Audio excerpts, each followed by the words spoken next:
Yeah, I mean, just to finish off the Judge stuff. So Judgy hit number 10 today, and it seems like to me at least every time I look at the box score, he's got 2 hits. And Yeah. I mean, the craziest thing was Monday, I think it was Sunday or Monday. He went like 2 for 5, and Joe Paz, wrote about how that if you did that, throughout an entire season, that's not a 400, average, and that's just like how ridiculous it is. And Judge is hitting 422, and of course he's not going to do it, and whatever. But it's just amazing to see he finds another level. I can only imagine what it would have been like to have Trout be in the national spotlight and not just nerdy fans like us, because like that's how Trout used to be, Yeah. offensively at least, where like every single little thing he got better at every single year. Mm-hmm. And I mean, it was just amazing, and I can't even imagine. He's already obviously well respected in baseball, and he's going to the Hall of Fame and everything, but if he had played for, I don't know, anyone but the Angels, Yeah. he'd probably have a better reputation nationwide, maybe globally, in some cases. So I think that's like in a smaller sample size, because I don't expect this to last for a decade. But that's what we're seeing with Judge over the last 3 years now, at least. Yeah. No, I mean it's absurd what he's doing, and there have been a lot of pieces recently, and we've texted a bit about this. Talking about his last calendar year, because he had that really slow start last year. But if Mhm. you look at his numbers from like late April until now, I mean it's literally Babe Ruth shit. And it's unbelievable. And when you talk And about it's the I yeah don't mean to cut you off, Ethan, but yeah it's Babe Ruth shit with the modern day. well, that's what I was going to say exactly. Yeah, yeah, okay, go ahead. Mm-hmm. Mm-hmm. Well, no, that's the thing is it's like, so if you look at these like OPS plus or WRC plus, you look at these stats that try to account for the modern era and everything, that gives you a better sense of things. But it was Kyle, it actually might have been, I think, the article you sent to us in our thread from MLB.com. I think that Mike Petriello wrote. And, Oh yeah. and he put it really, really well. And there was something that I had forgotten about, because we talk about, we've talked on the pod before, these comparisons to the people of the 20s and the 30s. It's just kind of absurd, whether it's Babe or whether it's Lou or whether it's Jimmy Fox or whether it's that year that Hack Wilson had 191 RBIs. Like Rogers Hornsby, like any comparison to those years and those people is really absurd. Now, we've talked about the reasons why, right? We've talked about that, just like modern science and medicine has come so far that like today's athletes, baseball players included, are just such better specimens of human athletic ability than they were 100 years ago. But also we know that there was no plane travel, that they were just taking trains. They were not going to the West Coast. They were not playing night games. It was not an integrated league. And then the other thing, though, that Petriello mentioned, in addition to all of these, which are all huge factors, but also in the article, he mentioned about how like there were only 8 teams in each league. So Babe Ruth, all of those amazing years he had, he was seeing literally the same 7 pitching Mhm. rotations Yeah, that's all year long. yeah. And it's just, that is like, you know, so just mind bogglingly different than nowadays. Think about Well, yeah, go not ahead, just Matt. that, right? Like also relievers were left, or there were the reliever, right? Yeah. That wasn't there. Exactly. So you get that third round through the order where Babe see like. I'd love to see a break. It's got to be out there somewhere. Like what did Babe Ruth bat? What did he slug the third time he saw a pitcher or in the same pitcher in a game, right? Like Yeah. Yeah, yeah, absolutely. Yep. Whereas Judge is seeing all of these like insane relievers all the time his whole career. How often has he ever faced a starter for a third or a fourth time in a game? Whereas Babe and Lou and all those guys were probably facing those starters 3 or 4 times a game most of the time, because starters still were finishing games a lot of the times back then. So not only were they doing that, but they were also seeing that same pitcher however many times. I mean, only 7 teams you were playing against for, I guess in those days, 154 game season, but still only 7 teams across that. So like, I mean, Yeah. it's just so insane. And I saw a picture earlier today. Can't remember where. It was like a random post, but it was the Babe. He visited Hawaii. It was a picture of him in Hawaii, and he was not wearing a shirt. And like, you know, he didn't look like that impressive of an athlete. You know what I mean? Bartolo. Yeah, no, a little bit closer to that, and it's just so funny. It's like if you imagine what a picture of like Judge would look like, or Giancarlo, or it doesn't even need to be a Judge or a Giancarlo. Pick a more average sized person, that's fine.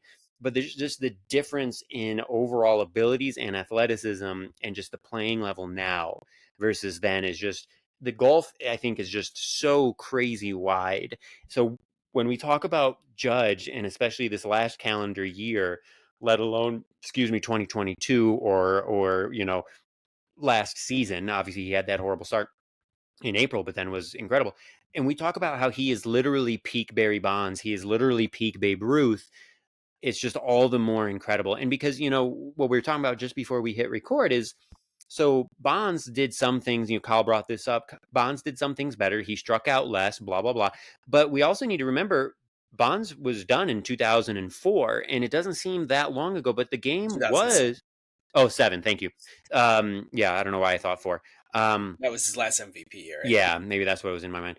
Okay, 07, but almost 20 years have gone by, and the game has changed a lot in those 18 years. The way that the relievers are used now, that is really different. I mean, when Bonds was playing, like, people were still completing games a lot. Starters would still throw complete games, or like if you went to relievers, you'd have like the setup man in the 8th and the closer in the 9th. It wasn't what it is now, where like if a starter goes 6 innings, you're surprised, huh?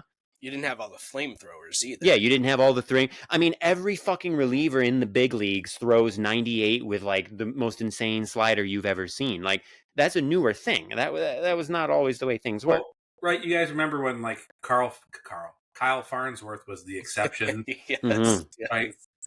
Well, I mean, other than the fact that his fastball went 98 but didn't move. Yeah. Like, that was the exception, and now that's normal, right? Yeah. Now, counterpoint a little bit. Babe Ruth also didn't have pitching machines in the tunnel that could use robot arms to mimic pitcher deliveries and so there is there are other, but you're right. I mean, Judge is seeing. I mean, he's seeing the best of whatever you're going to like. He's getting. He's Babe Ruth was also facing guys who maybe threw 92 if they were a fireballer, right? Yeah. Yeah, and I don't think any of us are suggesting that. Like, we're not doing this comparison to, like, say that Babe was better than Judge or Judge is better than Babe or something like that. We're just pointing out the context. No. I mean, Babe can't help the fact that he was alive when he was alive. Yeah. Those were the best players. Well, and that's why yeah, like the OPS plus stat is much better because that is how was he compared to the average player. Yeah, exactly. And that is like compared to the average player back then, he was still exceptional. And but that's what Judge is doing. Judge is still exceptional compared, but now the average player is just so much better. Now the other thing too, like I'd love to look at park factors, right? Like how many of Ruth's home runs were 260-foot shots in the Polo Grounds, right? Right. Also, but other side of the coin, how many home runs did he lose because he hit a 435-footer to center field that would be out in every single stadium today? Yeah, that would be really fascinating. I bet somebody has done a study on that. I don't know how we would find it, but that would be so interesting. Yeah. I'm looking real quick. Oh, shout out to my friend Notter who did a way back in the day, 20 years ago, did an analysis of if Bonds was playing in Yankee Stadium, how many more home runs would he have? Right, like that is a factor too, right? You're playing at AT&T versus in the short porch in right field, of course. I was just going to say real quick, the Babe for his, obviously everything we just said stands, of course, but Babe's career OPS plus for his entire career was 206, which is really, really absurd. And, I mean, so for those who don't know, that means that he was twice as good as the average hitter over the course of a 22-year career. And granted, we know he revolutionized the game. He started swinging for the fences, before anybody else did, and blah, blah, blah, blah, blah. And there's, all sorts of extenuating circumstances. But regardless, the fact that that's his career OPS plus, because the floodgates, once he opened them, there were other amazing hitters. I mentioned some of them earlier. So it's not like he was the only one who could hit 40 or 50 homers. I mean, Rogers Hornsby, Jimmy Fox, Lou Gehrig, these guys were going too. So the fact that his literal career OPS plus was 206 is really pretty insane. So Yeah, and I'm just looking real quick. I mean, those first couple seasons you mentioned, Matt, at the Polo Grounds, 54, 59 homers. Those 2 seasons, 35 the year after, but he only played 110 games. And then Yankee Stadium opened, and he did what he did. But I mean, there were so many years where, 1929, he probably could have gotten closer to 60. He could have gotten 60 in 1920. He only played 142 games, and he hit 54, homers that year. Like, the fact that he got to 60 in the season where, what did he hit? Like, he double-digit, homers in September. That just tells you how hard it was to do it in general. Like we've talked about so many times, him and Maris, the first only 2 people to do it until 98, and then we have all those steroid years, and then everybody up through Bonds, and then it doesn't get done again until Judge. But just crazy. What did Judge finish with last year? 58, right? 58, yeah. And they kind of sat him toward the end, and things like that to rest him. So yeah. Hey, insane. Really quick, what are you guys drinking? Yeah, I was gonna say we should do that before I finish mine. So I'm drinking out of my Stodgy Stein again, and it must be April is Bierstadt Lagerhaus month. Well, today is really gross and gray and rainy, but the weather here has been nice and sunny and warm, and I've just been in the mood for just like nice, crisp, traditional beers. I really enjoyed that Dunkel from Bierstadt that I had last time on the pod. And so this time I decided to try their slow pour pills. And I knew Matt was a fan, and it's excellent. It reminds me of, it's the same quality as like the Suarez beers we've had. And it also, it reminds me of like when a few years ago when I went to Europe, like the really good beers that I was having in Germany and Czechia. Like this is what that's like. It's just I don't even know how to describe it, Matt. Like, because it's literally just a Pilsner. But there's something about it that's like really good, clean and crisp are the words that come to my mind. So the popular word is crisp, and I hate that because I don't know how to really quantify that. But when you taste it, it's not bitter, but it cuts. Like you do have a nice but it's not an uncomfortable one. It's not a bitter one. It's refreshing. Yeah. But yeah, I hate crisp. I hate because I just not because I just never know how to actually. Yeah, well, that's a fair point. And for me, when I think of crisp, for me it seems like more textural almost. But you could apply that to like almost any beer that's not a dark beer, basically. You know what I mean? Like the porters or the stouts that are a little bit thicker in the mouthfeel, those don't feel like they're crisp beers. But like any number of IPAs or lagers or pilsners, kind of all could be described as crisp, I think. But yeah, just like a really clean, smooth, nice taste. And only like 4.7% ABV, so crushable, as they say nowadays. And just like a really nice, like warm weather beer. Like I feel like this is the type of one, not that everyone would want to stock up on this or whatever, but like, this is the type of thing if somebody was doing like an outdoor barbecue and they had a bunch of Bierstadt, pilsners and stuff. I feel like it's just like the perfect kind of nice barbecue beer to just have. Kyle, you remember our pig roasts we used to do when we were kids? Like I like this kind of beer would be really good at that, I think, at that sort of event. But anyways, What are you guys drinking? You next, Colin. 1,000 haze to dies. 1,000 haze to die. 1,000 haze to die. Okay, I like that. It's another repeat. This is my last from my birthday bash stash, I guess you could say, Okay. that I got from the Raleigh area when I was there in February. So I will be using things like Matt's gift card to Legion that he got me to replenish some new beer that I will be drinking on the pod, not next week, but the week after. Nice. Ethan's got me wanting to order up some crisp Suarez beers now. You want me to send you some beer stuff? I can send you some beer that's stuff. okay.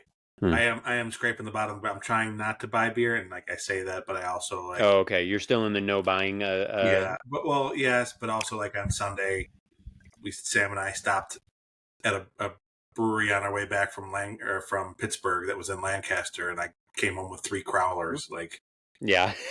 Well, and you're going to get a housewarming package from me at some point in the near-ish future, and I can't guarantee that there won't be beer in there. So okay, well, I just, will not. Just so you know, I will not turn them away because this is one of the last ones I have in the fridge right now. It's a quadruple shot.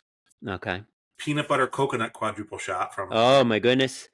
And that is from Treehouse, of course. Hell yeah! Very very thick and viscous.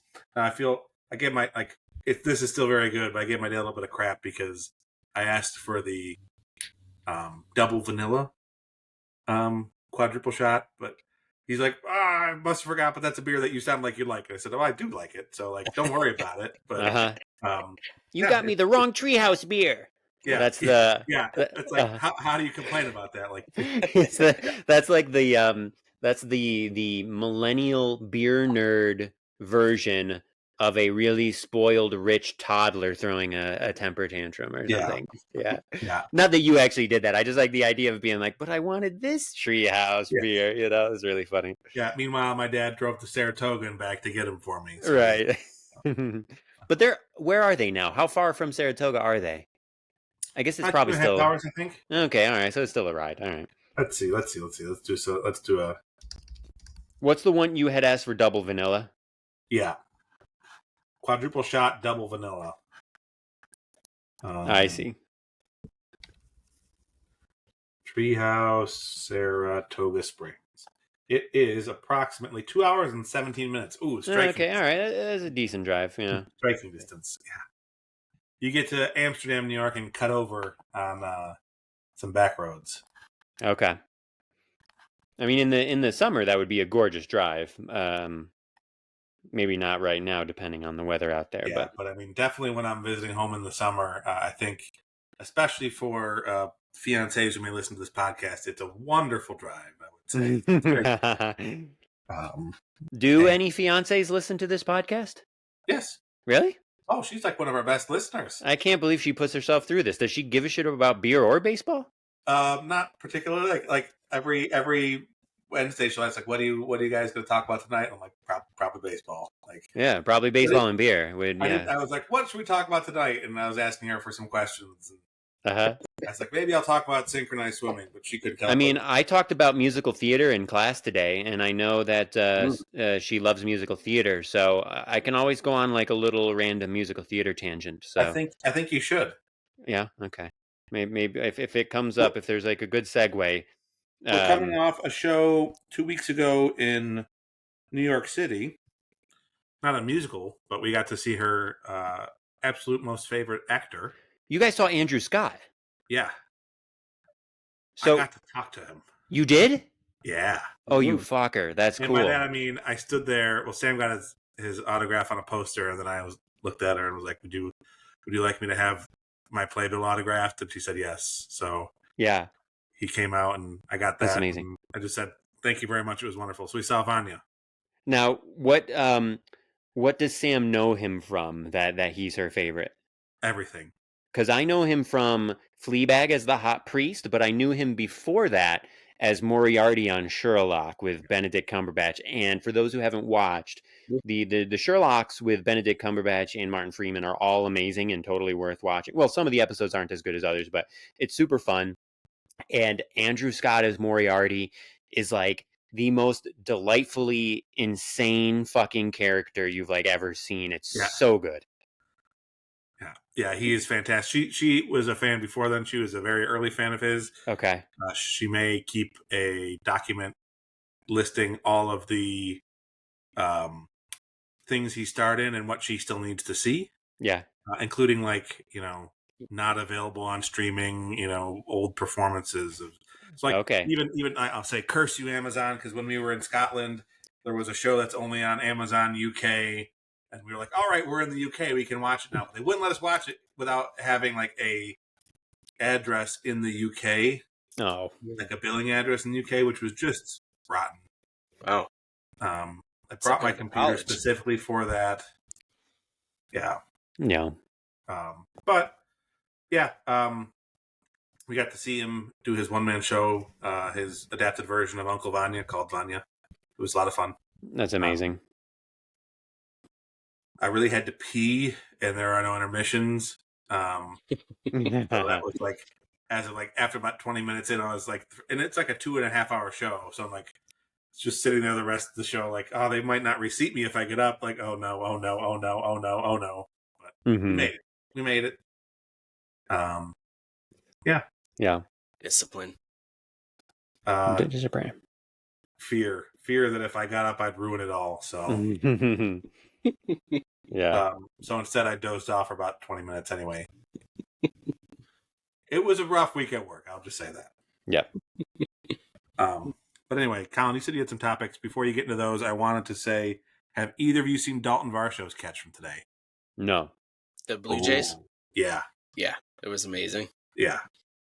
The one from last night you're talking about, right? The deep drive to center, the behind the back? Yeah. Last night I thought it was It was last night, yeah. He, going backwards, straight back to the center field wall, falls down, and somehow, catches the ball. Trips over the warning track. Yeah. Or something. Yep, and puts his glove behind his back, and I saw people saying it was the best catch ever. I disagree. I still think the Jim Edmonds running backwards at full speed and diving away. Correct. I still think that is going to be forever the best catch. That's the correct answer. Dalton's up there. Yeah, that Jim Edmonds catch. Yeah. Yeah, the Jim Edmonds one was a deliberate attempt to catch the ball, whereas this dude legitimately fell and just put his glove out and it somehow fell in there. I'm not saying he wasn't trying, but it's just different, Yeah. Great catch though. Yeah. Yeah. I don't know how he tracked it. Not the only thing going well for the Blue Jays these days. Yeah. They're losing again to the Red Sox 4-0. Wow. We had a chance to completely bury them if it wasn't for a Devin Williams meltdown on Friday. But yeah, those things will happen. Okay, they're somewhat related. I guess we can decide what team or what players from these teams we want to talk about more. But I was just taking a look. The Seattle Mariners are 18-12. Just won again today. Not only are they 18-12, but I assumed they had great pitching, so I haven't even looked at that. One of the big question marks coming into this year was their hitting. They are third overall in Major League Baseball in home runs as of right now, and they are sixth overall in OPS. So they have definitely taken some steps to get better offensively. That Edgar Martinez effect and everything. I don't know how Julio's doing. I think Cal Raleigh is having a really good year. I just looked it up. Julio has not heated up yet. He always has slow starts, and this year is the same. He has his OPS plus technically is above 100. It's 106, but essentially he's been a league average hitter thus far. Yeah. If you go by that. Mm-hmm. Yeah, I think Raleigh's definitely been helpful there. I think he's the best catcher in baseball. They're saying now. Jorge Polanco. Is he having a good year? He is. He and Cal Raleigh are the two guys who have been mashing so far. Wow. Okay. In fact, Polanco even more. Polanco has a 1243 OPS and a 264 OPS plus. Jesus. Even better than Raleigh. 9 homers. So Raleigh has 10 homers, at least coming into today. Wow. But Polanco is hitting 389. Not that we care about batting average on this podcast, but except for Matt. Talked about it twice now. But okay, so Polanco and Raleigh are both mashing so far, and so is Dylan Moore. So, wow, this Okay. is wild. Okay, I'm glad you mentioned this, Kyle. This is crazy. What position's Dylan Moore? It Also says third. utility. What's he been doing, Matt? Oh, so he's listed as a third baseman. Okay, I see him as utility on the team page. Okay, on the Okay. team baseball reference. Wow, that's nuts. Yeah, because I just assume with them it's all about the pitching as well.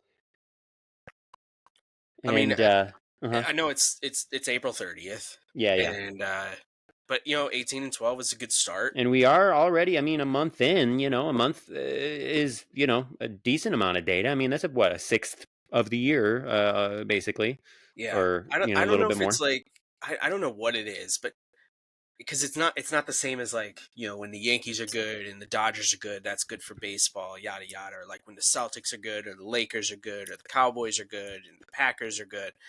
But like, there's something about the Mariners being good that feels right. Like there's something about Seattle as a baseball town, the players who have gone through that organization, and the way they go about baseball. They're not flamboyant. They're not the biggest spending team, but they try hard. They have a good fan base. They have a beautiful ballpark, cool uniforms.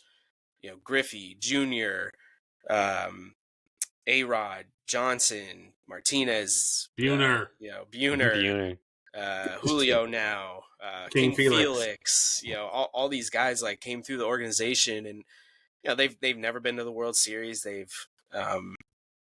I think the closest they ever got was 2001, and they lost to the Yankees in the ALCS. So, uh, I don't know. It just feels good. I was pleasantly surprised when I saw they were 18-12. I'm Yeah, assuming they're in first place in the West, and I just would love to see them continue, especially because Dan Wilson, a Mariner from back in our childhood, is their manager. Like that's really cool. That somebody who played when we were kids is now managing them, and yeah, they're playing well and everything. So I think that's a really cool story. The other one I wanted to just point out, and again, you guys can take them wherever. The Detroit Tigers, I said on this podcast that if they had gotten Alex Bregman, they were the team to beat in the American League with their pitching. And it's probably close between them and Seattle at this point, but the way their starting pitching has gone and the way that's helped their bullpen and the hitting that they got, and I mentioned to you guys that Glaber going into today has matched his in only 19 games, but matched his OPS career high that he ever had in his 6 or 7 year career with the Yankees and whatever. Like they're getting what they need in that division. They can probably just coast, and I think like having an AJ Hinch will. Someone who's like been through it before, has won a World Series, has been in pressured situations. They obviously went to the playoffs last year. Like I remember when the White Sox were on the ascent and they kind of coasted through when the AL Central was crap. What was that, 21 or yeah. 22? 21, I think. Yeah, 21 sounds right. And I can very, very distinctly remember being like, they're going to get bounced so easily in the division series because they I didn't think they were as good. Like I thought they were good and they were on the ascent. I didn't think what was going to happen after that was going to happen.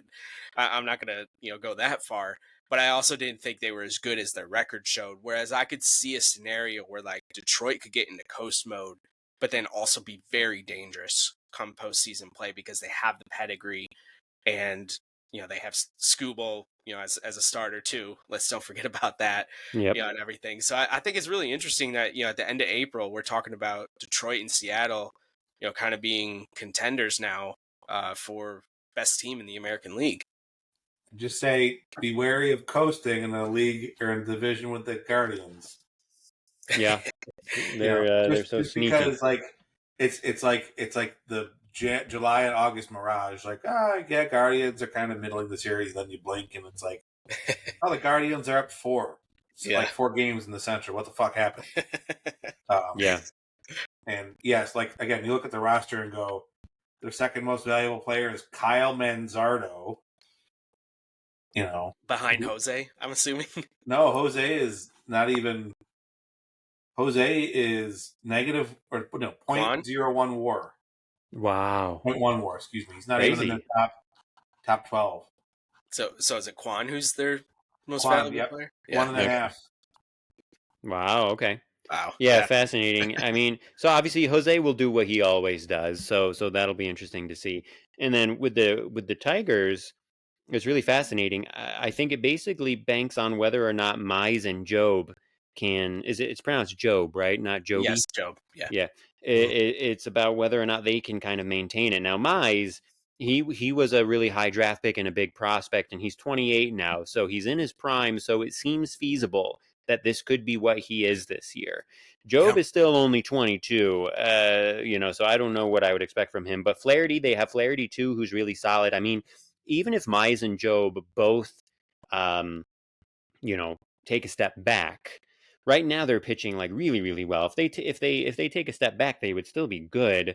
Mm-hmm. Flaherty's good. If Scooble stays Scooble, I mean, that's four like really good starters at the top of the rotation. I mean, that's the envy of pretty much the entire league, even the Dodgers, by the way, who have already fucking lost Snell and Glass now to injury. Like that 14 whole pitchers on the DL or something. yeah, like that IL. shit didn't last very long. Shohei's still not pitching. Snell is already out, and my understanding is that it's uncertain when he's going to come back. So, That's now anyways, I think it's pretty serious, right? I mean, yeah, it's a shame to see those guys hurt, but also if you're the Dodgers, like those two especially have very, very checkered injury yeah, history. I would Like, think that they were Yeah. planning for this eventuality in the same way that Cash needs to plan on Gene being injured. Hopefully, Andrew Friedman was planning on Glass now and Snell getting hurt at some point, but Well, who I mean, they knows? did. They have like 12 starters Yeah. yeah, on the team. So Right. But with the Tigers call, it's a great point, and it'll be really, really kind of fun to see. And for me, it's kind of similar to what you were talking about with the Mariners. Like, so for the Mariners, I wonder if it has to do with our childhood, the fact that like we grew up with these loaded late '90s, early 2000s teams, and so it feels good, it feels right when they're good. And then in the yeah, Tigers case, for me at least, I think it's because they have this really rich history. They're this really old team, right? They're the team of Ty Cobb in the early 1900s and everything. And Detroit, of course, was once this really important, vital city in America. And, it's not the same anymore. But, hmm there's like so much kind of history and pride, it feels like, with Detroit. And so the idea of the Tigers being good, I think, is also like really exciting. And obviously, they did squeak into the playoffs last year, but there's a difference. So like last year, I think they won 86 games. Like it would be really cool to see them win like 95 games and, for Spencer Torkelson to have a breakout year and to be, which I think a he top has so 10 far. MVP candidate, which he has so far. And by the way, I'm looking at their roster and their catcher is named Dylan Dingler.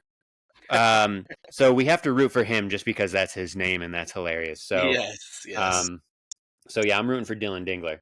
But yeah, no, great story coming out of Detroit so far. yeah. And I mean, let's not forget too when you talk about that history in Detroit. I mean, if I had to guess, I would say the 1984 Tigers and the 1998 Yankees were probably the two best teams of the 20th century. Yeah, both world championship teams. The Tigers started 35-4 or something like that Did that they year. that year? Wow. Something ridiculous. And they ended up having to coast a little bit and whatnot. It was a different time and whatever, but um, Mm-hmm. yeah, I think there is a point to that though, Ethan. I mean, that was a very it's nostalgic now to look back on those late 90 teams, and I think it helps that although they beat the Yankees in the 95 ALDS, they never dethroned or they didn't ruin the dynasty like the Diamondbacks did, for example. Yeah. And whatever. So like I never hated the Mariners growing up. It was just always like, hey, they're good competition. Ichiro, forgot him. Mm-hmm. How could you Mm-hmm. forget Ichiro? And everything. But yeah, and I like the Tiger. I loved, even though the Yankees were kind of crap during that time period, but those Tiger teams with Verlander and Yeah. Miggy, when he first came over, and I remember reading I think I've told you guys about this before. I read a column, it was probably like ESPN.com or something like that back in the day. And they basically did a breakdown into how close yet how far those Tigers teams got to winning the World Series. Just because they were loaded. Scherzer, and Yeah. all the Curtis Granderson and Miggy, right?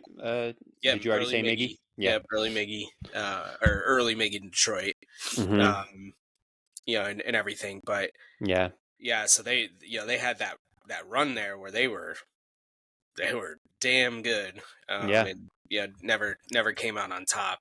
Yeah. So So talented though. yeah, I mean, if they, yeah, I'd rather the World Series champion for the most part come out of the American League if it's not going to be the Yankees, unless it's the Astros, of course, or the Red Sox.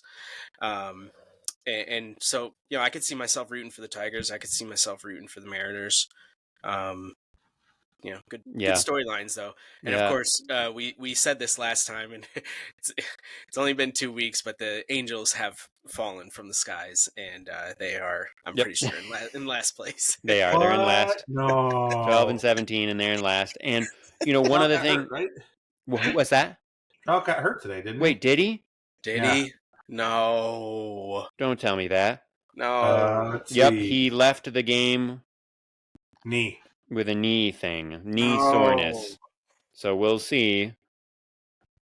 We'll see. Are you fucking kidding me? Well, let's hold out hope that it's not a big deal. But Jesus Fuck. Christ. Wow, that just killed the mood. Yeah. Well, what I was going to say is I'm just going to quickly change the subject again before we get too depressed. Kyle, I don't know if we were already recording when you mentioned the Blue Jays or not. Do you remember if we were yet? I don't remember. So Kyle quickly mentioned we were just talking about the Blue Jays and how like they're already kind of struggling, and they're 13-16 right now, and of course it's a long season. Like they absolutely could be fine and be a real contender this year. But what it got me thinking about is like this era has been kind of a huge failure, right? I feel like when was it? Was it like maybe in 2021 when Vladdy Jr. like really exploded? I There think was like that's a when he lot of finished hype, second right? There in was, the huh? MVP. I think that's when Yeah. he finished second in the MVP. Yeah, behind Shohei. Shohei, I think. And Yeah. and there was like a lot of excitement because of him and Bo Bichette. And I think at the time, maybe Biggio. there was still some excitement about Kevin Biggio. And Yeah. and then they went out and they got Jose Berrios, who was a really good young starter with the Twins coming up. And there was like a lot of excitement for this era of the Blue Jays. And wow, it has not worked out so well so far. I mean, again, it's a long season and we'll see. And Vladdy did just sign the 14-year deal or whatever, right? But I mean, you gotta really love Toronto to want to do what Vladdy did. I know, isn't that interesting? I was kind of surprised that he did that and didn't want to test the market. Yeah, I mean, isn't he Canadian? he is. He was born in Montreal. He was okay. So Maybe that's yeah. part of it then. Yeah, I mean, that is definitely part of it. But I mean, what was it? 15-year contract, 14. I think 14 years and 500 mil, something like Whatever. To lock yourself up for more than a decade with an organization that has shown no competency since the early 1990s is beyond crazy to me. They're trying. that. They're trying, They but they're not doing so well. Hence the competence. Don't forget that Bautista, Tulo. They did have one or two good years there, right? And our boy Josh Donaldson, the king of the bat flip and the fly out admiration. Yeah, except he won the MVP with the Blue Jays. Right. Yeah. 2015. Yeah. But yeah, I mean, yeah, they had those couple good years, but like, what? I just don't know what makes you think that it's kind of like the Trout thing, right? Like he's just got to be an absolute love. But yeah, I can understand Southern California, and I know Toronto's a good city and everything, but I don't know, just seems a little bizarre to me too. Well, he's black and Hispanic. I wouldn't really want to sign a deal with an American team at this point. So true. Maybe he wants to stay in Canada maybe that's part of the equation. I mean, he's got so much money, it doesn't fucking matter. But yeah, it is interesting. It is, I think, a valid point. The other thing I want to say, I'm just kind of, since we're kind of chatting about all of this, I'm just looking, so we're through April here and just kind of reviewing. The Reds are 16-14 and in second place in the Central. Yo! So that's kind of cool. It would be fun to see the Reds be good. It's funny because our dads all would have grown up in a time when the Reds were good, and our dads would have been, like teenagers for the Big Red Machine, one of the greatest teams of all time and everything. And Mm-hmm. but I'm thinking like in our lifetime, I mean, do you guys 1990. remember the Reds ever really being a factor? Like in 35 years? Like I can't really think of much. Well, when we were toddlers, I guess, 1990. When we were babies in 1990. They won the World Series. Yeah, but we were fucking babies, okay? So in the time when we were actually cognizant of what was going on, for 1990 doesn't count. Yeah. I Yeah. mean, have they since the late 90s? Have they been worth paying attention to at all? I mean, they had Griffey, but it was his 30s and he wasn't the same player. Like Barry Larkin. Barry Larkin, sure, he was great. But anyways, point Bronson being, Teams Arroyo. weren't good. Bronson Arroyo, it would be interesting to see the Reds be legitimately good again. Not only because everybody loves Tito, but it would be fun, to see Ellie De La Cruz, on a bigger stage and everything like that. So, and again, when you talk about history, who was it in 1871? It was the Reds and one other team, I think, who were like literally considered the first teams. Isn't that right? Yeah, I think so.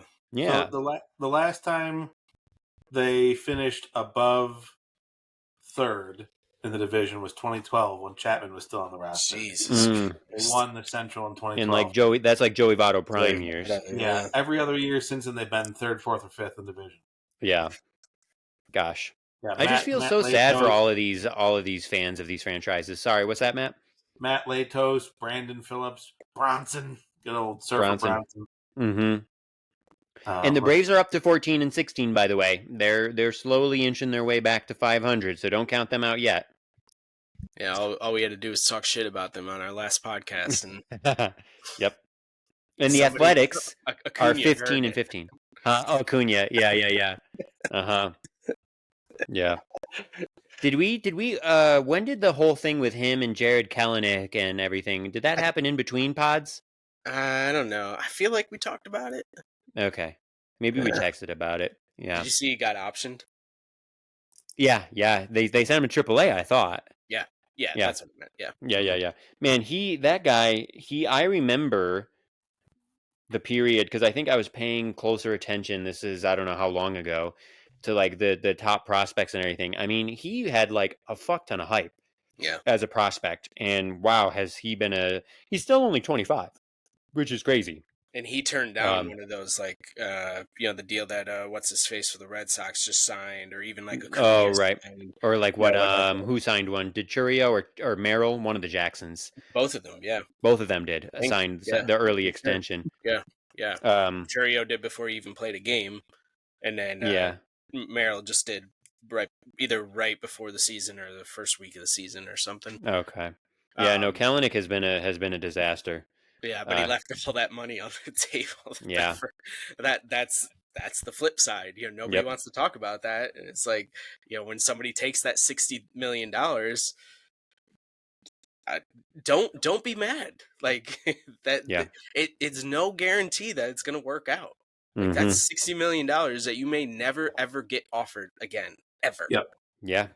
You're making a big bet on yourself if you turn that deal down. And for a lot of people, it works out. For somebody like Juan Soto, it works out amazingly. But so far for Jared Kelenic, it ain't working out. Well, obviously he's still, like I said, he's only 25. Like he absolutely could all of a sudden figure it out and be really good and then get a bigger deal eventually. Yeah. And I think there's different tiers with those type of things too, where it's like, Soto had already established himself. And Judge, when he bet on himself, had already established himself.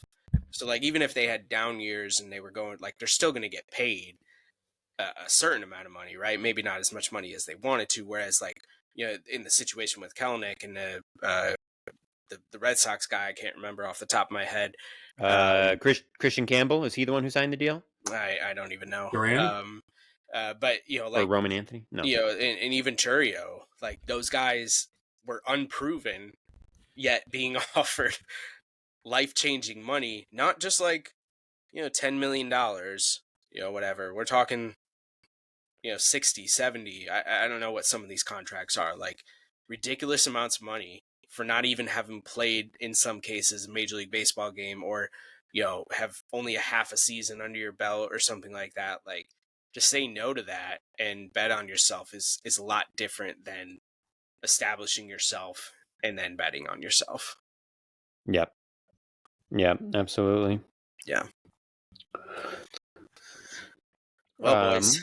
Yeah, what else? Judge is 3 for 3, and Devin Williams had a scoreless inning. That's what I was going to say. I was actually going to say 2 Devin Williams scoreless had a innings in a scoreless row. 7th.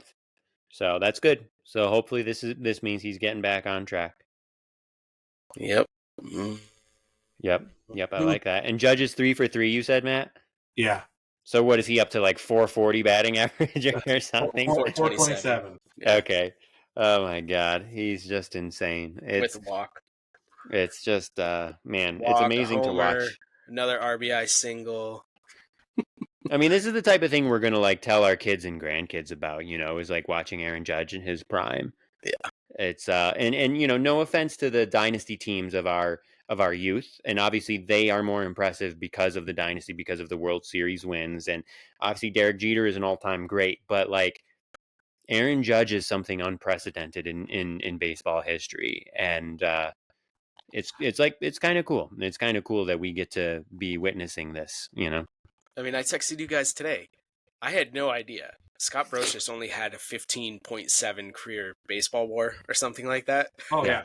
You just and like 5.7 or 5.3 of that came in 1998. He also had another 5 point something year in 96. So in between that really bad season in 97 before he came to the Yankees, he actually had a good season with the in 96. Yeah, he was really good in 96. But I mean, just we're talking about players that did not do a whole lot. The Knoblauchs. I mean, even Tino, Girardi. Yeah. Darryl Strawberry did it earlier in his career, but wasn't. So you of course you have those core guys that a lot of them ended up Hall of Famers, like Jeter and Mo, and Posada could be a Hall of Famer in a different world. Yeah, and like Bernie is kind of like borderline, I think. Yeah, and Pettit, would be a Hall of Famer if it wasn't for the HGH. So, it's like, obviously they had, their core people, but I mean, yeah, we never saw anything like this. I mean, A-Rod, is the closest, right? Yeah. Maybe that 2007 season. Right, and A-Rod was amazing, and he was, to be doing it, especially when he was, before he came to the Yankees, when he was doing what he was doing as a brilliant defensive shortstop. I mean, he was kind of unprecedented in his own way. But, what we're seeing from Judge, when you read articles about somebody and their only accurate comps are like Babe, Ted, and Barry, I mean, you're talking about, like miraculous stuff, it's really, really amazing. Yeah, very cool. Anything else we want to touch on?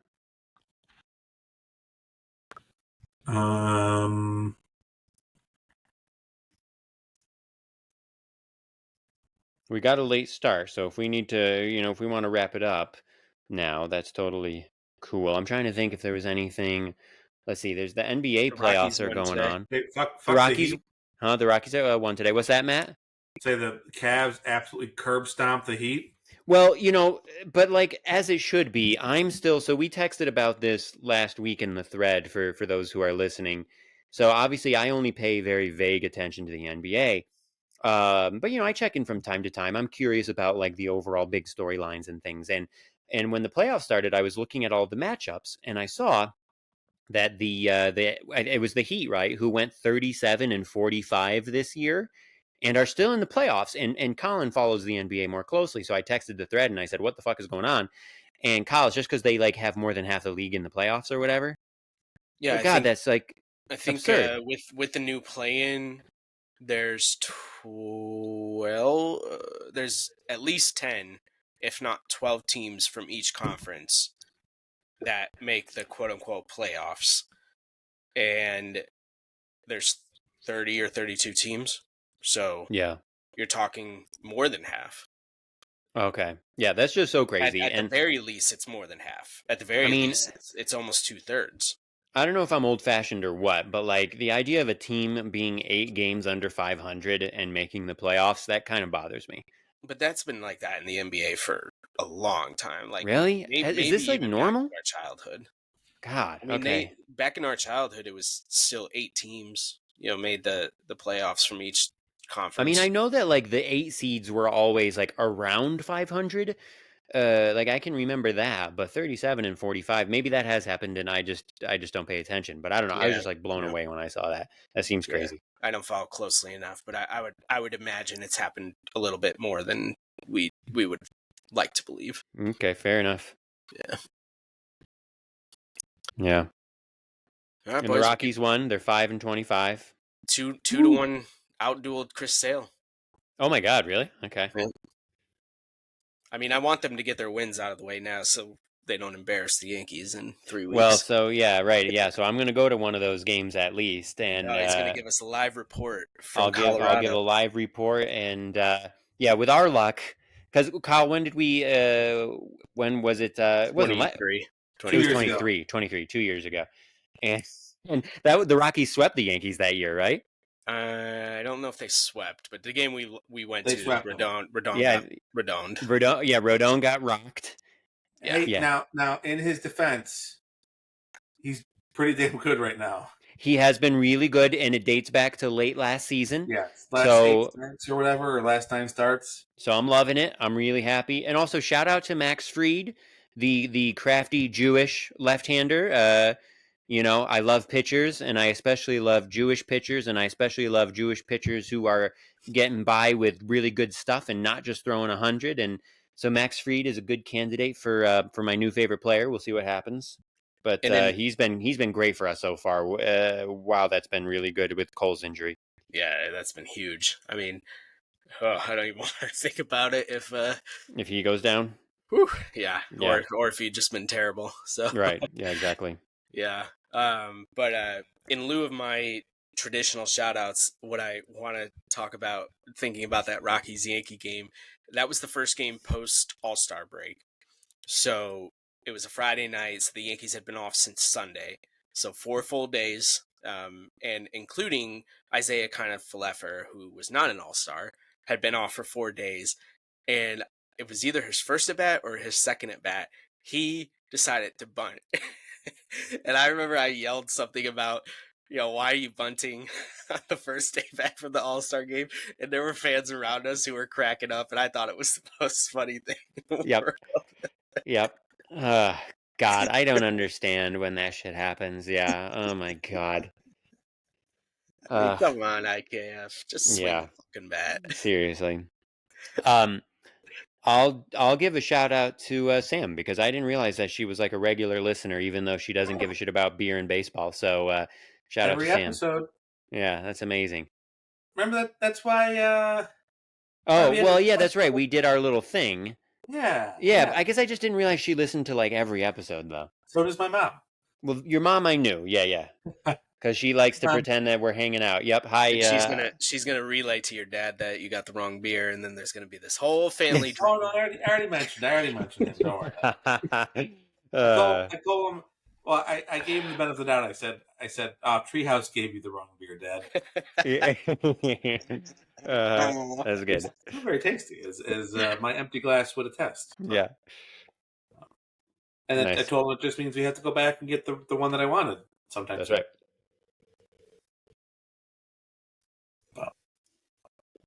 Amazing. Yeah, I don't know if I have any shout outs right now. Shout out to the new Anderko Bond couple. I went to their wedding this past weekend. It was cold. It's in Pittsburgh on the top of a hill. Wow. It was fun. A little bit different, still fun. Cool. I think before the bride came out, they played Fraggle Rock. Fraggle Rock. The It's the predecessor to like Jim Henson's first thing. Kid thing. Oh, okay. And what else? And in the sign of Sam and I getting old, instead of going out after the reception concluded at 8. Everyone went out. Sam and I went to a cafe, got a bite to eat, and then went and promptly fell asleep. You're fucking old geezers now. Yeah. Running out of steam. Yep. All right, boys. We did it again. It's amazing. Sweet. We keep going. Even when the people don't want us to. Exactly. Oh, they want us to. Man there. Well, I know brother Jeremy and Sam and my friend Amelia and Matt's mom and cousin Greg still listens, right? I mean, I think our core listeners are pretty dedicated. Yeah. We need to do some content targeted at these core listeners. It's pretty amazing. Like music theater show of the week, Ethan, or yeah. Well, yeah, pizza dough tonight, yeah, or we have a pizza dough segment, or heavy music, a heavy music segment for Jeremy. What about Brother Dan? What would we do for Brother Dan? A Cliff Clavin reference or something? He's the know-it-all character from Cheers, Matt. There was they used to joke all the time when we were kids. The family would always call Dan Cliff Clavin. That's a nicer nickname than calling someone Valid Dick. That's true. It is nicer than Valid Dick. I was wondering if you were going to go there. Yeah, because basically it's the same thing. And so yeah, we could call you Cliff, but yeah, Cliff is a little nicer than Valid Dick. That's true. I've lived as a Valid Dick for long enough. Yep. Yeah, you embrace it nicely. Yeah. By the way, real quick before we go, because I saw some like random video showed up online or something today.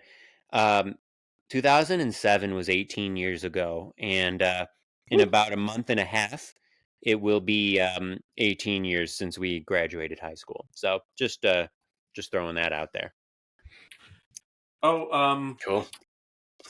I got my shout out. Shout out to the event planning company behind the Shadur Sanders legendary wall art. We didn't talk about Shadur at all. Oh man, we should have done. I hope he got paid well. I hope that's a great amount. Out of everyone involved in that fiasco, I hope you walked away successful. Yeah. Oh my God. And Cleveland, to quote my friend Matt Seemiller, I believe he was talking about Johnny football when he said, "At least if he crashes and burns, it's going to be entertaining." So there you go. Yep, the story of the Cleveland Browns. Unbelievable. We are.